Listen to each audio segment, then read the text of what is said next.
স্বামীর মা হওয়া যায়, কিন্তু তার প্রিয় নারী হওয়া খুব কঠিন। এটাই বহু বাঙালি নারীর নীরব কষ্ট। কারণ আমাদের সমাজে একজন স্ত্রীকে ধীরে ধীরে মায়ের ভূমিকাতে ঠেলে দেওয়া হয়। সে স্বামীর খেয়াল রাখবে, সময় মতো খেতে দেবে, অসুস্থ হলে মাথায় জল দেবে, জামা কাপড় গুছিয়ে রাখবে, মানসিক চাপ সামলাবে। অর্থাৎ সে ধীরে ধীরে প্রেমিকা থেকে যত্ন নেওয়া মানুষ হয়ে যায়। আর এখানেই সম্পর্কের সবচেয়ে বড় মনস্তাত্ত্বিক পরিবর্তনটা ঘটে।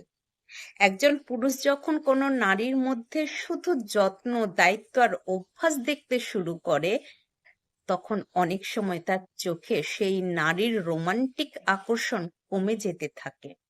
ফিজিওলজি অনুযায়ী মানুষ যাকে কেয়ার গিভার রোলে দেখে, তাকে ধীরে ধীরে নিরাপত্তার প্রতীক ভাবে।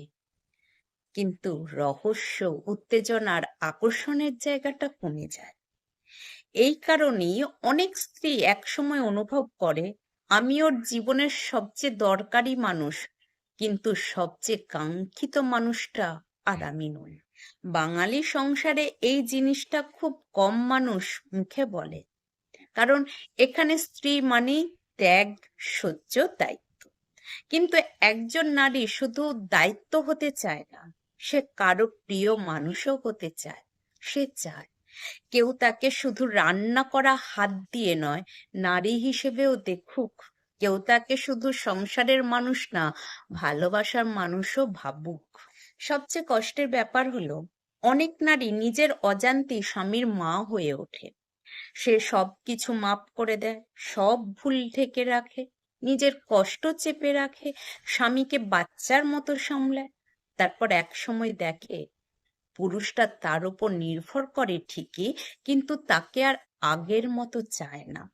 কারণ সম্পর্ক তখন প্রেম থেকে অভ্যাসে বদলে গেছে।